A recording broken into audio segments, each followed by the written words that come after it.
पाठ 3। शीर्षक भारत से हम क्या सीखे। लेखक मैक्स मुलर। जन्म 6 दिसंबर 1823। मृत्यु 28 अक्टूबर 1901। समस्त भूमंडल में सर्वविध संपदा और प्राकृतिक सौंदर्य से परिपूर्ण देश भारत है। लेखक ने ऐसा क्यों कहा है? उत्तर: लेखक ने ऐसा इसलिए कहा है क्योंकि भारत को संपूर्ण भूमंडल का एक अनोखा राष्ट्र माना गया है। वह पश्चिम के विद्वानों से अग्रणी माने जाते हैं। उन्होंने बताया है कि भारत सर्वविध संपदा और प्राकृतिक सौंदर्य से परिपूर्ण एक देश है क्योंकि यहाँ पर विकास के विभिन्न धाराओं का संगम है। 2. लेखक की दृष्टि में सच्चे भारत के दर्शन कहाँ हो सकता है और क्यों? उत्तर: लेखक की दृष्टि में सच्चे भारत का दर्शन गांव में ही होता है, क्योंकि भारत की आत्मा गांव के खेत खलियान तथा निर्झर आदि में पाया जाता है, क्योंकि सब अनोखा वैभव गांव में ही देखा जाता है। 3. भारत को पहचान सकने वाली दृष्टि की आवश्यकता किनके लिए वांछनीय है और क्यों? उत्तर: लेखक कहते हैं कि भारत को पहचान सकने वाली दृष्टि विचार को इतिहासकारों एवं समाज के लोगों के प्रबंधन के लिए वांछनीय है, क्योंकि इन्हें इस दृष्टि से भारत के सच्चे स्वरूप का दर्शन नहीं दिया है। 4. लेखक ने किन विशेष क्षेत्रों में अभिरुचि रखने वालों के लिए भारत का प्रत्यक्ष ज्ञान आवश्यक माना है?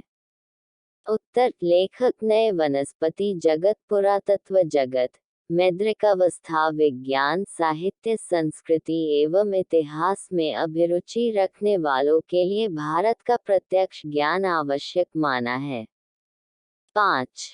लेखक ने वारेन हेस्टिंग्स से संबंधित किस दुर्भाग्यपूर्ण दुर्घटना का हवाला दिया है और क्यों? उत्तर: लेखक ने वारेन हेस्टिंग्स से संबंधित दुर्घटना के बारे में बताया है कि वारेन हेस्टिंग्स गवर्नर जनरल को बनारस के पास स्वर्ण सिक्के मिले थे। उन्होंने उन सिक्कों को इंग्लैंड स्थित ईस्ट इंडिया कंपनी को भेज दिया, किंतु ईस्ट इंडिया कंपनी ने उन सिक्कों को गलवा दिया, जिससे वारेन हेस्टिंग्स के मीमांसा पर पानी फिर गया। इसी घटना को लेखक दुर्भाग्यपूर्ण बताया है। 6. लेखक ने नीति कथाओं के क्षेत्र में किस तरह भारतीय अवदान को रेखांकित किया है? उत्तर: लेखक ने नीति कथाओं के क्षेत्र में भारतीय अवदान को उत्तम माना है। उन्होंने बताया है कि भारत ने विश्व को नीति कथाओं के माध्यम से नवजीवन का संचार किया है। भारत की नीति कथा ही समय समय पर विभिन्न मार्गों द्वारा पूर्व से पश्चिम की ओर जाती रही है। 7. भारत के साथ यूरोप के व्यापारिक संबंध के प्राचीन प्रमाण लेखक ने क्या दिखाए हैं? उत्तर: भारत के साथ यूरोप के व्यापारिक संबंध बहुत अच्छे थे। व्यापारिक संबंध प्राचीन समय से ही व्यवहार में रहा है। भारत ने यूरोप के साथ व्यापारिक संबंध में काफी महत्वपूर्ण भूमिका निभाई है, जैसे हाथी के दांत, बंदर, मोर, चंदन आदि के संबंध का प्रभावकारी ढंग से प्रमाण दिखाया है। 8. भारत की ग्राम पंचायतों को किस अर्थ में और किन के लिए लेखक ने महत्वपूर्ण बतलाया है? स्पष्ट करें। उत्तर: भारत की ग्राम पंचायतों को लेखक ने ऊंचे पड़वे साहित्य आधार पर बताया है। वह जनता के लिए अत्यधिक महत्वपूर्ण बताए हैं, क्योंकि भारत की ग्राम पंचायत जनता के साथ सीधा संपर्क करती है, इसलिए लेखक जनता के लिए महत्वपूर्ण बताया है। 9. धर्मों की दृष्टि से भारत का क्या महत्व है?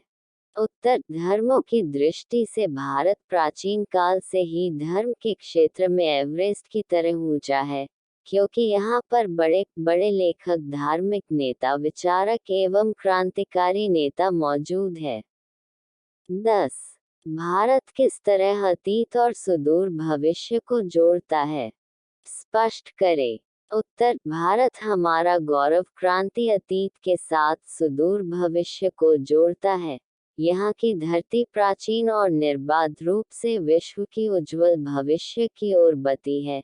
यहाँ पर शिक्षा की अपार भंडार है। संसद के प्रतिनिधित्व के कानून बनाने का योग, कोई कानून समस्या हो या फिर सिखाने का बात, विश्व का कोई भी देश ऐसा नहीं करता है। 11. मैक्स मुलर नए संस्कृत की कौन सी विशेषताएं और महत्व बताए हैं? उत्तर: मैक्स मुलर नए संस्कृत को भारत के साथ जोड़कर विश्व परिवार के लिए काफी महत्वपूर्ण बताए हैं, जिसके साथ साथ मनुष्य की हृदय की सहानुभूति सद्भावना की शिक्षा मिलती है। 12. लेखक वास्तविक इतिहास किसे मानता है और क्यों? उत्तर: लेखक वास्तविक इतिहास भाषा की इच्छा शक्ति, विकास एवं देश की दायित्व को मानता है, क्योंकि उन्होंने बताया है कि यह एक ऐसा इतिहास है जो राज्य तथा देशों के दुराचार और अनेक जातियों के पूर्णताओं की अपेक्षा इसका अधिक ज्ञान होता है। यह प्रत्येक मनुष्य के लिए पाठनीय होता है। 13. संस्कृत और दूसरी भारतीय भाषाओं के अध्ययन से पाश्चात्य जगत को प्रमुख लाभ क्या हुए? उत्तर: संस्कृत और दूसरी भारतीय भाषाओं के अध्ययन से विश्व में पहचाना और जाना जाता है। उन्होंने भारत के आदर्शों को सच्चे ढंग से देखा है और उनके प्रभाव में आकर अपने आप को दायित्व माना है। 14. लेखक नए भारत के लिए नवागंतुक अधिकारियों को किसकी तरह सपने देखने के लिए प्रेरित किया है और क्यों? उत्तर: लेखक नए भारत के लिए नवागंतुक अधिकारियों को सर विलियम जोन्स की तरह सपने देखने के लिए कहा है, क्योंकि विलियम जोन्स इंग्लैंड से आरंभ की हुई अपनी लंबी समुद्री यात्रा की समाप्ति पर शिक्षा में प्रकट हुआ और भारत के प्रदर्शन का अनुभव हुआ। ऐसा सपना देखा था कि उनके मन में सुनहरी कल्पना जग गई। 15. लेखक का नया सिकंदर किसे कहा गया है? ऐसा कहना क्या उचित है? लेखक का अभिप्राय स्पष्ट करे। उत्तर: लेखक ने सर विलियम जोन्स को आधुनिक सिकंदर बताया है, क्योंकि उन्होंने ऐसा कहकर विश्व निर्माण के